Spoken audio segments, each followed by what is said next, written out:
दोस्तों, आज एक नया टॉपिक स्टार्ट करेंगे जिसका नाम है ज्योमेट्री। ज्योमेट्री को टोटल 5 भागों में बांटा गया है। पहला है ट्रायंगल, दूसरा है सर्किल, तीसरा है क्वाड्रिलेटरल, चौथा है लाइन्स एंड एंगल, पांचवा है पॉलीगॉन। ठीक है, आप लोगों को कुछ भी लिखने की जरूरत नहीं है, सारा लिखा हुआ का पीडीएफ आप लोगों को मिल जाएगा Telegram channel Bhardwaj mathematics Saharsa पे, और इसका सारा रिकॉर्डेड वीडियो आप लोगों को मिल जाएगा YouTube channel Bhardwaj mathematics Saharsa पे। तो ठीक है, ओनली आप लोगों को सुनने की जरूरत है। आइए जरा ध्यान दीजिएगा, हमने सर बोला है कि ज्योमेट्री को टोटल 5 भागों में बांटा गया है। पहला कौन है? ट्रायंगल है, दूसरा है सर्किल, तीसरा है क्वाड्रिलेटरल, चौथा टॉपिक है पॉलीगॉन और पांचवा टॉपिक है लाइन्स एंड एंगल। तो सबसे पहले हम लोग बातचीत करेंगे पहला टॉपिक ट्रायंगल पे। ट्रायंगल किसको कहते हैं? ऐसा कोई भी 3 प्रतिच्छेदी रेखाओं के द्वारा बंद आकृति को ट्रायंगल कहा जा सकता है। सर कोई भी 3 प्रतिच्छेदी रेखाओं के द्वारा जो बंद आकृति बना ये बीच में, इसको हम लोग क्या बोलेंगे? ट्रायंगल बोलेंगे। इसी का नाम दे दीजिए आप ए बी सी। तो ये ए बी सी क्या है? एक ट्रायंगल है। अब ट्रायंगल का टोटल 2 गो ब्याह हुआ था। क्या गो ब्याह हुआ था सर? शादी।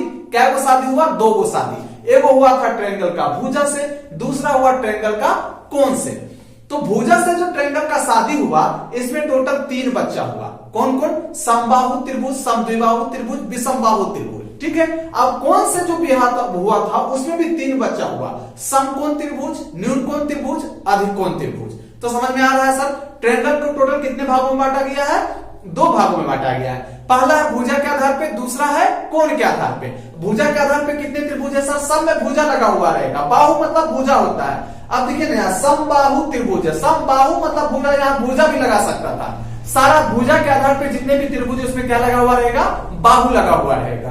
तो समबाहु त्रिभुज, समद्विबाहु त्रिभुज और विषमबाहु त्रिभुज। तो सबसे पहले हम लोग यहाँ पे फिर कोण के आधार पे भी 3 प्रकार के त्रिभुज होते हैं। कौन कौन होते हैं यहाँ पर? समकोण त्रिभुज, न्यूनकोण त्रिभुज और अधिकोण त्रिभुज। तो सबसे पहले हम लोग ये समझेंगे सर, उसके बाद हम लोग सर्किल पे भी बातचीत करेंगे, क्वाड्रिलेटरल पे भी बात करेंगे थोड़ा थोड़ा। बाकी बात हम लोग इसका एक अलग से टॉपिक बनाएंगे। ट्रायंगल का एक अलग चैप्टर चलेगा, फिर सर्किल का एक अलग चैप्टर चलेगा, क्वाड्रिलेटरल का एक अलग चैप्टर चलेगा, पॉलीगॉन का अलग चैप्टर चलेगा और लाइन्स एंड एंगल का अलग चैप्टर चलेगा। समझ में आ रहा ना सर? आप लोगों को कुछ भी लिखने की जरूरत नहीं है, सारा का पीडीएफ आप लोगों को कहां पर मिल जाएगा? भारद्वाज मैथमेटिक्स सहरसा ये टेलीग्राम चैनल पे। और सारा सर समझने की अगर जरूरत आएगा तो कहां पे आइएगा? भारद्वाज मैथमेटिक्स यूट्यूब चैनल पे, Bhardwaj mathematics Saharsa YouTube channel पे। तो सबसे पहले हम लोग ये समझते हैं कि भुजा के आधार पे जो त्रिभुज को 3 भागों में बांटा गया है वो जो है समबाहु है, समद्विबाहु है और विषमबाहु है। सर ये सारा नाम से ही स्पष्ट है। समबाहु, सम मतलब बराबर, बाहु मतलब भुजा, त्रिभुज मतलब 3 भुजाओं से घिरा हुआ क्षेत्र। ऐसा कोई भी त्रिभुज जिसका सारा भुजा बराबर होगा उसको क्या बोलेंगे हम लोग? समबाहु त्रिभुज बोलेंगे। ऐसा कोई भी त्रिभुज ले लीजिए जिसका तीनों भुजा बराबर हो जाएगा, उसको हम लोग कौन सा त्रिभुज बोलेंगे? समबाहु त्रिभुज। अगला जरा सा गौर करिएगा, अगला त्रिभुज है आप लोगों का समद्विबाहु त्रिभुज। सम मतलब होता है बराबर, द्वि मतलब होता है 2, बाहु मतलब होता है भुजा। तो ऐसा कोई भी त्रिभुज जिसका 2 को भुजा बराबर रहेगा उसको हम लोग क्या बोलेंगे? समद्विबाहु त्रिभुज बोलेंगे। अगला देखिए आप लोगों का कौन सा है? तीसरा विषमबाहु त्रिभुज। विषम मतलब होता है अलग अलग और बाहु मतलब होता है भुजा। त्रिभुज मतलब 3 भुजाओं से घिरा क्षेत्र। ऐसा कोई भी त्रिभुज जिसका सारा भुजा अलग अलग लंबाई का हो उसको क्या बोलेंगे हम लोग? विषमबाहु त्रिभुज बोलेंगे। कोई दिक्कत तो नहीं ना सर? अगला देखिएगा, कोण के आधार पे भी त्रिभुज 3 प्रकार के होते हैं।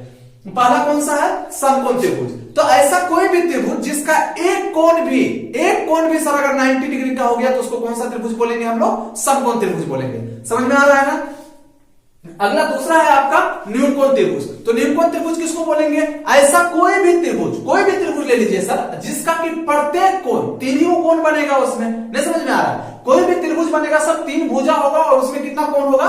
3 कोण होगा, जिसका प्रत्येक कोण मतलब सारा कोण 90 डिग्री से छोटा और 0 डिग्री से बड़ा हो तो उसको कौन सा त्रिभुज बोलेंगे? न्यूनकोण त्रिभुज। समझ में आ रहा है? और एक होता है अधिकोण त्रिभुज। अधिकोण त्रिभुज किसको बोलते हैं? अधिकोण मतलब अधिक, 90 डिग्री से बड़ा। मतलब ऐसा कोई भी त्रिभुज जिसका एक कोण भी 90 डिग्री से बड़ा हो गया उसको हम लोग कौन सा बोलेंगे? त्रिभुज अधिकोण त्रिभुज बोलेंगे। तो ये तो हुआ सब त्रिभुज के बारे में छोटा सा जानकारी। जब हम लोग इसके टॉपिक को पढ़ेंगे तो डिटेल से पढ़ेंगे त्रिभुज होता क्या है, इसके क्या क्या क्राइटेरिया है, इसके क्या क्या नियम है, इसके क्या क्या प्रमेय है, सारी चीजों को हम लोग पढ़ेंगे। अभी बस थोड़ा सा हिंट कर रहे हैं। दूसरा देखिए, दूसरा टॉपिक है आप लोगों का कौन सा? सर्किल है। सर्किल किसको बोलेंगे सर? सर्किल बोलेंगे एक निश्चित बिंदु से, कोई भी एक निश्चित बिंदु चूज करिए, एक निश्चित बिंदु से अचल दूरी पर सारे बिंदुओं के समूह को क्या बोलते हैं? सर्किल बोलते हैं। तो निश्चित बिंदु से अचल दूरी पे, मान लीजिए सर यहां से एक अचल दूरी पे एक दूसरा बिंदु ले लिए, 5 सेंटीमीटर की दूरी पे ये बिंदु है। अब इसके 5 सेंटीमीटर दूरी पे जो चारों तरफ होंगे, जो भी इसके 5 सेंटीमीटर दूरी पे चारों तरफ बिंदु होंगे, उन सारे बिंदुओं के समूह को क्या बोलेंगे? सर्किल बोलेंगे। तो दूसरा बिंदु लीजिए जो 5 सेंटीमीटर, सर यहां भी एक बिंदु होगा जो 5 सेंटीमीटर, यहां भी होगा, यहां भी होगा, यहां भी होगा, यहां भी होगा, और इसके चारों तरफ होगा ऐसा ऐसा बिंदु जो 5 सेंटीमीटर की दूरी पे होगा। इन सारे बिंदुओं के समूह को हम लोग क्या बोलेंगे? सर्किल बोलेंगे। ठीक है सर, इसके भी बहुत सारे प्रमेय होते हैं, इसके भी बहुत सारे क्राइटेरिया होते हैं, तो हम लोग पढ़ेंगे इसके टॉपिक में जाकर के। ठीक है, अगला टॉपिक है आप लोगों का कौन सा?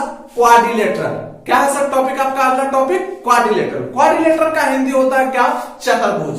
चतुर्भुज के टोटल 5 बच्चे होते हैं सर। रहता तो सारा चतुर्भुज ही है, चतुर्भुज का बच्चा तो चतुर्भुज ही होएगा, आदमी का बच्चा आदमी ही होता है सर। आप देख लीजिए, बिल्ली का बच्चा बिल्ली, शेर का बच्चा शेर, उसी प्रकार से चतुर्भुज का बच्चा क्या रहेगा? रहेगा चतुर्भुज। फिर आपके दिमाग में चल रहा होगा कि सर नाम अलग अलग क्यों दिया? सर नाम दिया अलग अलग इसके काम के आधार पे, जिसका जैसा काम रहा वैसा वैसा इसका नाम दिया गया है। जैसा गौर करिएगा, तो पहला इसका बच्चा कौन सा है? आयत है। पहला बच्चा कौन है सर इसका? आयत। आयत किसको बोलते हैं? ऐसा कोई भी चतुर्भुज, ऐसा चतुर्भुज मतलब 4 भुजा होगा उसमें, याद रखिएगा। क्या होगा सर उसमें? 4 भुजा रहेगा। ऐसा कोई भी चतुर्भुज जिसके आमने सामने की भुजा बराबर हो, आमने मतलब ये दोनों बराबर हो और इसके सामने वाला ये बराबर हो, जिसके आमने सामने की भुजा बराबर एवं प्रत्येक कोण कितना डिग्री का हो? 90 डिग्री का हो, इसको क्या बोलेंगे हम लोग? आयत बोलेंगे। और जानते हैं आप आयत का क्या होता है? आमने सामने की भुजा एवं बराबर एवं प्रत्येक कोण कितना होता है? 90 डिग्री का, उसको क्या बोलेंगे हम लोग? आयत। आयत के बारे में भी सर हम लोग डिटेल से पढ़ेंगे, इसके भी बहुत सारे नियम होते हैं, क्या क्या कैरेक्टेरिया रहेगा, कौन सा कोण बराबर होगा या फिर नहीं होगा, डिटेल से पढ़ेंगे हम लोग इस टॉपिक में। दूसरा है वर्ग। दूसरा क्या है सर? वर्ग। वर्ग होता है जिसका चारों भुजा बराबर हो और प्रत्येक कोण 90 डिग्री का हो। ऐसा कोई भी चतुर्भुज जिसका चारों भुजा बराबर हो और प्रत्येक कोण कितना डिग्री का हो? 90 डिग्री का हो, उसको क्या बोलेंगे हम लोग? वर्ग बोलेंगे। और तीसरा आपका यहाँ पर इसका बच्चा है समचतुर्भुज। जानते हैं आप समचतुर्भुज जो है आयत का ही भाई होता है। समचतुर्भुज किसका भाई होता है? एकदम ये दोनों जुड़वा बच्चा, ये थोड़ा सा टेढ़ा हो गया तो इसका नाम दे दिया समचतुर्भुज। ये भी मान लीजिए सीधा रहा, प्रत्येक कोण 90 डिग्री का हो गया तो इसका नाम दे दिया वर्ग। और जिसका प्रत्येक कोण 90 से थोड़ा फिचक गया उसका नाम क्या दे दिया? समचतुर्भुज। जैसे आप वर्ग को जानते हैं कि ऐसा चतुर्भुज जिसका चारों भुजा बराबर एवं प्रत्येक कोण 90 डिग्री का हो, उसको क्या बोलते हैं? वर्ग बोलते हैं। अगर यही चतुर्भुज थोड़ा सा फिचक जाएगा, मान लीजिए कोई बच्चा लेके जा रहा है, गिर गया तो क्या होगा? इसका भुजा थोड़ा सा टेढ़ा मेढ़ा हो जाएगा, तो टेढ़ा मेढ़ा हो जाएगा तो इस प्रकार से बन जाएगा। अब इस प्रकार से बनेगा, चारों भुजा तो सर इसका बराबर ही रहेगा, भुजा छोटा बड़ा नहीं होगा, लेकिन क्या हुआ कि ये दोनों भुजा थोड़ा सा पिचक गया तो यहाँ 90 डिग्री से कम कोण बनेगा। तो इसमें क्या होता है कि सारा कोण अलग अलग होता है, लेकिन आमने ये जितना पिचकेगा ना ये भी इतना ही पिचका होगा। तो आमने सामने की कोण बराबर होता है पर प्रत्येक कोण समकोण नहीं रह पाता है। समझ में आ रहा ना सर? ये वर्ग ही गिरने के बाद जो पिचक गया उसका नाम क्या रखा है? समचतुर्भुज।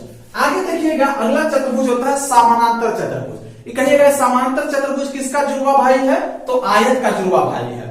आयत का क्या होता है? आमने सामने की भुजा बराबर एवं प्रत्येक कोण समकोण होता है। जरा सा गौर करिएगा सर, यही बताए हुए थे। ऐसा चतुर्भुज जिसके आमने सामने की ये दोनों आमने सामने का बराबर होगा और ये दोनों बराबर होगा और इसका प्रत्येक कोण कितना डिग्री का होता है? 90 डिग्री का होता है। समझ में आ रहा है ना? अब यही थोड़ा सा पिचक जाएगा तो कोण अलग अलग हो जाएगा। पिचक जाएगा तो क्या होगा सर?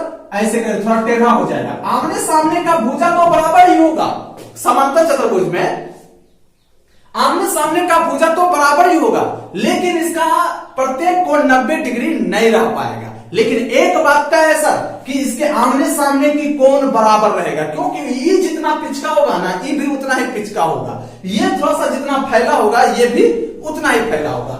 आमने सामने की कोण बराबर होता है लेकिन प्रत्येक कोण 90 डिग्री का नहीं रह पाता। तो समझ में आ गया होगा सर। क्वाड्रिलेटरल के कितने बच्चे होते हैं? टोटल 5 बच्चे होते हैं। पहला बच्चा इसका कौन सा है? आयत। दूसरा बच्चा कौन है? वर्ग। आयत किसको बोलते हैं? ऐसा चतुर्भुज जिसके आमने सामने की भुजा बराबर एवं प्रत्येक को 90 डिग्री का हो, उसको क्या बोलेंगे हम लोग? आयत बोलेंगे। आयत का सर जुड़वा भाई कौन सा है? समानांतर चतुर्भुज। समांतर चतुर्भुज का भी आमने सामने की भुजा बराबर होता है, लेकिन इसका प्रत्येक कोण 90 डिग्री नहीं रह पाता है। तो होता क्या है सर? इसमें आमने सामने की कोण बराबर होता है, आमने सामने की कोण बराबर होता है, लेकिन प्रत्येक कोण 90 डिग्री का नहीं होता। दूसरा चतुर्भुज है वर्ग। वर्ग किसको बोलेंगे? ऐसा चतुर्भुज जिसका चारों भुजा बराबर हो एवं प्रत्येक कोण कितना डिग्री का हो? 90 डिग्री का। उसको क्या बोलेंगे हम लोग? वर्ग बोलेंगे। और वर्ग का जुड़वा भाई कौन है? समचतुर्भुज। समचतुर्भुज क्या होता है? सब रहता है उसका चारों भुजा बराबर है, लेकिन थोड़ा सा पिचकने की वजह से उसका आमने सामने का कोण तो बराबर होता है, लेकिन प्रत्येक कोण 90 डिग्री नहीं हो पाता है। समझ में आ रहा है बात सर? अगला चतुर्भुज है समलंब चतुर्भुज। समलंब चतुर्भुज किसको बोलते हैं पता है सर आपको? समलंब चतुर्भुज ऐसा कोई भी चतुर्भुज जिसका दो को भुजा समानांतर हो गया ना, उसको आप समलंब चतुर्भुज बोलिए। दो को कैसे हो उससे कोई मतलब नहीं है। दो को भुजा समानांतर होना चाहिए, बड़ा हो या फिर छोटा हो उससे मतलब नहीं, बस दोनों भुजा क्या होना चाहिए? समानांतर होना चाहिए। अगर दो भुजा समानांतर, दो को भुजा कैसे हो उसको क्या बोल देंगे हम लोग? समलंब चतुर्भुज। जरा गौर करिएगा। जैसे सर देखिए ये दोनों भुजा समानांतर है, अभी अब दो को भुजा जैसा आपका खींचने का इच्छा वैसा खींच दीजिए। दो को भुजा ऐसा खींच दिए, ऐसा खींच दिए तो सर एक चतुर्भुज बना ना, तो चतुर्भुज ये समलंब चतुर्भुज हो जाएगा। तो समलंब चतुर्भुज का डेफिनेशन क्या है? कोई भी दो भुजा समानांतर होना चाहिए। समानांतर मतलब क्या सर? इसकी दूरी अगर यहाँ 5 सेंटीमीटर, यहां भी 5 सेंटीमीटर, यहां भी 5 सेंटीमीटर, यहां भी 5, दूरी नहीं बदलना चाहिए। जिस प्रकार से रेलवे के दो पटरियों के बीच की दूरी फिक्स होता है, ऐसा नहीं कि पटरी हमेशा सीधा ही चलता, नहीं सर। पटरी आपका टेढ़ा भी चलता है, जैसे ऐसे करके भी चलता है पटरी, लेकिन होता क्या है कि बीच की दूरी नहीं बदलता है। तो इसको बोलते हैं क्या? दोनों पटरी एकदम समानांतर है। दोनों पटरी क्या है? समानांतर है, बीच की दूरी नहीं बदलता है। तो इसी प्रकार से दो भुजा समानांतर, दो को भुजा कैसे हो उसको क्या बोलेंगे हम लोग? समलंब चतुर्भुज बोलेंगे। लेकिन क्वाड्रिलेटरल टॉपिक जब स्टार्ट करेंगे, इसमें देखिए हम लोग जीरो से लेकर के एकदम शीर्ष तक पढ़ेंगे। आखिर क्वाड्रिलेटरल होता क्या है, इसके कितने बच्चे हैं, सारे बच्चों के कितने गुण है, कितने नियम है, कितने कैरेक्टेरिया, सारे चीजों को पढ़ेंगे। ठीक है। अगला टॉपिक है सर आपका कौन सा? पॉलीगॉन। पॉलीगॉन ये जो जितना चीज पढ़ रहे हैं ना आप, सारा पॉलीगॉन का ही बच्चा है। पॉलीगॉन के लाखों करोड़ों अरबों बच्चा है। कितना बच्चा है सर? लाखों करोड़ों अरबों।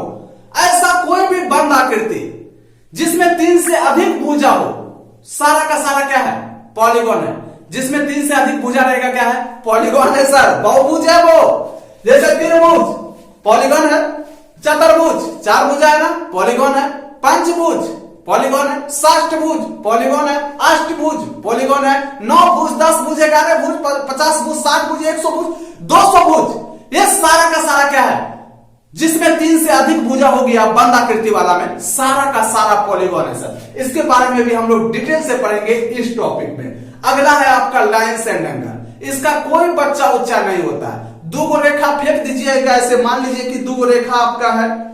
लाइन्स मतलब होता है रेखा, एंगल मतलब होता है कोण। कोई भी दो रेखा को ऐसे फेंक दिया आप घर में, तो दोनों के बीच जो झुकाव आएगा ये कोण क्या कहलाएगा? आपका कोण कहलाएगा। ये थोड़ा ज्यादा झुक गया तो कम कोण बनेगा, ज्यादा फैल गया तो ज्यादा कोण बनेगा। इसके बारे में भी सर हम लोग डिटेल से पढ़ेंगे इस टॉपिक में।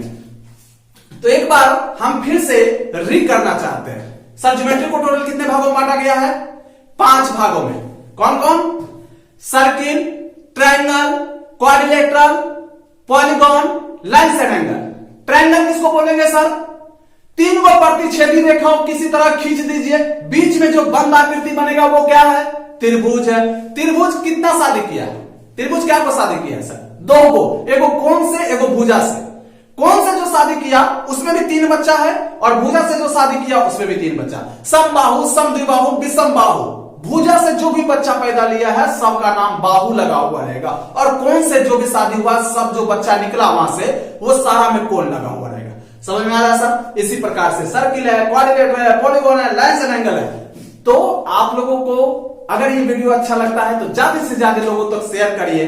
और हम लोग नेक्स्ट आप ज्योमेट्री का जो पहला टॉपिक लेके आएंगे वो कौन सा है, सबसे पहले इसका पार्ट 1 में ट्रायंगल टॉपिक स्टार्ट होगा सर। ट्रायंगल पार्ट 1 में हम लोग ट्रायंगल पे इंट्रोडक्शन देंगे, यानी इसके सारे थ्योरी के बारे में चर्चा करेंगे। जब पार्ट 1 समाप्त हो जाएगा तो ट्रायंगल से संबंधित जितने भी सवाल बन पाते हैं उन सारे सवालों को हम लोग डिस्कस करेंगे। फिर उसका कम से कम 8 से 9 पार्ट आएगा जिसमें ट्रायंगल के सारे सवालों को डिस्कस करेंगे, ठीक है। और आप लोगों को एक व्हाट्सएप नंबर दिया जाएगा जिसमें ट्रायंगल से कहीं भी सवाल में दिक्कत होता है तो आप सवाल वहां पे पूछ सकते हैं, कॉल करके चाहे मैसेज भेज करके, ठीक है। तो उसी प्रकार से सर फिर हम लोग ब्रीथ स्टार्ट करेंगे। ब्रीथ का पहला पार्ट बनाएंगे जिसमें इसके सारे थ्योरी को पढ़ेंगे। उसके बाद ब्रीथ से संबंधित जितने भी सवाल बन सकते हैं उन सारे सवालों पे डिस्कस करेंगे, ठीक है सर। तीसरा क्वाड्रिलेटरल में भी इसी तरह और पॉलीगॉन में भी इसी तरह, लाइन्स एंड एंगल में भी इसी तरीके से। तो मिलते हैं नेक्स्ट वीडियो में, तब तक के लिए जय हिंद जय भारत।